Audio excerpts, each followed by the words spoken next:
నిన్నే రాహుల్ గాంధీజీకో నిన్నే నేను గౌరవంగా మీ పార్టీ నిలబడాలంటే ఆవిడ్ని రిజైన్ చేయమనండి. నేను ఇచ్చి 48 అవర్స్ అయింది, లేదు 36 అవర్స్ అప్పటికి. అంటే నేను ఉదయం అనుకుంటా, నేను exactly 73 hours ago dead line ఇచ్చాను. వాళ్ళు ఫాలో అవ్వలేదు. ఇప్పుడు మన సత్తా చూపిస్తాం.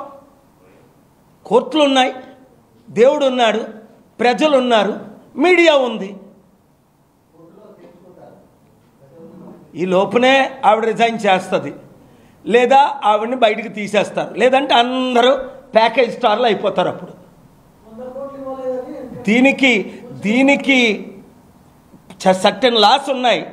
499, 500 కాదు డిఫమేషను, క్రిమినల్ లాస్ ఉన్నాయి. అవి ఇప్పుడు నేను మాట్లాడను. ఏంటవి? తప్పు చేసిన వాళ్ళని తప్పు కప్పడం కూడా ఈక్వల్ సిన్. ఆవిడ తప్పు చేసింది, ఓపెన్గా మాట్లాడింది, మరలా మాట్లాడింది. అంటే అర్థమేంటి? వాళ్ళు అండదండలతోనే ఆవిడ మాట్లాడిందని రుజువు అయింది కదా. ఇప్పుడు తక్షణమే కాంగ్రెస్ గవర్నమెంటే ఉండి ఆవిడని అరెస్ట్ చేయలేదు, ఆవిడని రాజీనామా చేయించలేదు. ఏమీ తప్పులు చేయని వాళ్ళు ట్వీట్లు పెడుతుంటేనే అరెస్ట్ చేసి ఎత్తుకెళ్ళిపోతున్నారే. కేటీఆర్ మీద ఎవడో ట్వీట్ పెట్టాడని అరెస్ట్ చేసి పడేశారు. అప్పుడు చంద్రబాబు నాయుడు మీద ట్వీట్ పెట్టాడని అరెస్ట్ చేసేసారు. ఢిల్లీలో వాళ్ళ మీద ట్వీట్లు పెట్టారని వాళ్ళు అరెస్ట్ చేసేసారు. మరి ఇంత ధైర్యంగా మీడియాలో ప్రెస్ కాన్ఫరెన్స్లో మాట్లాడితే ఆవిడని ఎందుకు అరెస్ట్ చేయాల? విత్ ఎవిడెన్స్ ఉంటుండగా. ఇది double standard. Article 14 violation, equality లేదు.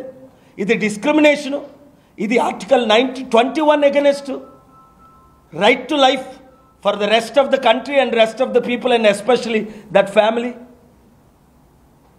ఎన్ని ఆర్టికల్స్ వైలేషను, ఎంత పెద్ద కేసు.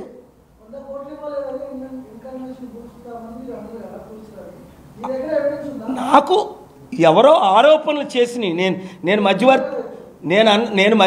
అడిగారా, అందుకు కూల్చారా క్వశ్చన్. ఇప్పుడు ఆయన ఎన్కన్వెన్షన్ కూల్చడానికి సమంతని అడిగారు అన్నారు. మరి రేవంత్ రెడ్డి ఏమడిగాడు? ఎన్కన్వెన్షన్ అడిగారా? అంటే article 19 I have every right to question. అడిగారు, ఇచ్చారు అనడం లేదు, అడిగారా అంటున్నాను. ఎందుకు కూల్చారు?